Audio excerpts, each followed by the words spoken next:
പുസ്തകത്തിലെ ഏറ്റവും വലിയ പുസ്തകമാണ് സങ്കീർത്തനങ്ങൾ. കീർത്തനങ്ങൾ, സഹായത്തിനായുള്ള പ്രാർത്ഥന, ദൈവാശ്രയത്തെ വെളിപ്പെടുത്തുന്ന ഗീതങ്ങൾ എന്നിവയാണ് ഉള്ളടക്കം.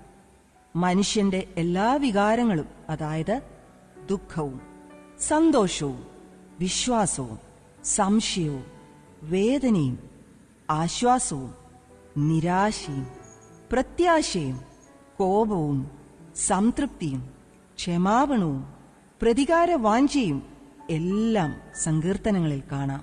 ജീവിതത്തിന്റെ എല്ലാ വശങ്ങളും സ്തുതിയും പ്രാർത്ഥനയുമായി ദൈവത്തോട് പങ്കുവയ്ക്കുവാൻ സങ്കീർത്തനം പഠിപ്പിക്കുന്നു.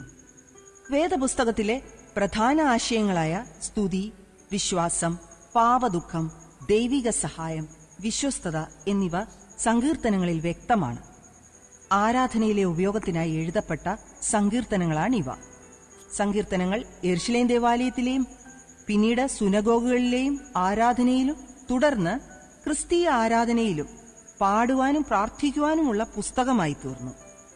വ്യക്തിപരമായ ധ്യാനത്തിനും പരസ്യ ആരാധനയ്ക്കും ഉള്ള ഉപയോഗം കൂടാതെ മനുഷ്യ ജീവിതത്തിന്റെ എല്ലാ വശങ്ങളെയും അറിഞ്ഞു സംരക്ഷിക്കുന്ന സൃഷ്ടാവായ ഏക ദൈവത്തെ ആഴമായി ഗ്രഹിച്ച് വിശ്വാസത്തിൽ തികയുന്നതിന് സങ്കീർത്തനം ഉപയോഗിക്കാറുണ്ട്. നൂറ്റാണ്ടുകളിലൂടെ രൂപം പ്രാപിച്ചതാണ് സങ്കീർത്തനങ്ങൾ. സങ്കീർത്തനങ്ങളിൽ ചിലത് ഇസ്രായേലിയ ചരിത്രത്തിന്റെ ആരംഭത്തിലും മറ്റു ചിലത് പ്രവാസത്തിനു ശേഷവും എഴുതപ്പെട്ടതാണ്. BC 1010 മുതൽ 970 വരെ ഇസ്രായേൽ രാജാവായി വാണ ദാവീദിന്റെ പേര് 73 സങ്കീർത്തനങ്ങളുടെ തലക്കെട്ടുകളിൽ കാണാം. പ്രതിസന്ധികളിൽ ദൈവത്തിൽ ആശ്രയിച്ച് വിടുതൽ പ്രാപിക്കുന്നതിന്റെ മാതൃകയാണ് ദാവീദ്. തത്തുല്യമായ അനുഭവങ്ങളിൽ എങ്ങനെ ദൈവത്തിൽ ആശ്രയിച്ച് വിടുവിക്കപ്പെടാമെന്നതിന് ആരാധകർക്കും ദാവീദ് മാതൃകയാണ്. രാജവാഴ്ചയ്ക്ക് മുമ്പ് ഇസ്രായേലിനെ നയിച്ച മോശയുടേതാണ് 90-ാം സങ്കീർത്തനം. ആസാഫ്, കോരഹപുത്രന്മാർ തുടങ്ങിയവർ സങ്കീർത്തനങ്ങളുടെ മറ്റ് ചില രചയിതാക്കളാണ്. ചില സങ്കീർത്തനങ്ങളിൽ സംഗീത രീതിയോ ഉപയോഗത്തിന്റെ സന്ദർഭമോ കാണാം. യേശുക്രിസ്തുവിന്റെ ഉപദേശത്തിൽ സങ്കീർത്തനങ്ങൾ കാണുന്നുണ്ട്. പുതിയ നിയമ എഴുത്തുകാർ അനേക ഉദ്ധരണികൾ സങ്കീർത്തനങ്ങളിൽ നിന്ന് എടുത്തിട്ടുണ്ട്. പാട്ട്, പ്രാർത്ഥന, കീർത്തനം എന്നിവയുടെ സമാഹരണമാകിയാൽ ഒരു പ്രത്യേക ഘടന പറയുവാൻ പ്രയാസമാണ്. 5 പുസ്തകങ്ങളായി തിരിക്കാവുന്ന പഞ്ചഗ്രന്ഥങ്ങളുടെ രീതിയിലുള്ള ഒരു ഘടനയാണ് സങ്കീർത്തനത്തിൻ്റെത്.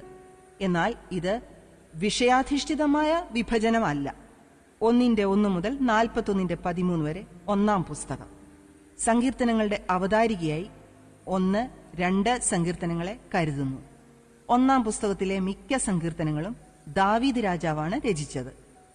42:1 മുതൽ 72:20 വരെ 2-ാം പുസ്തകം.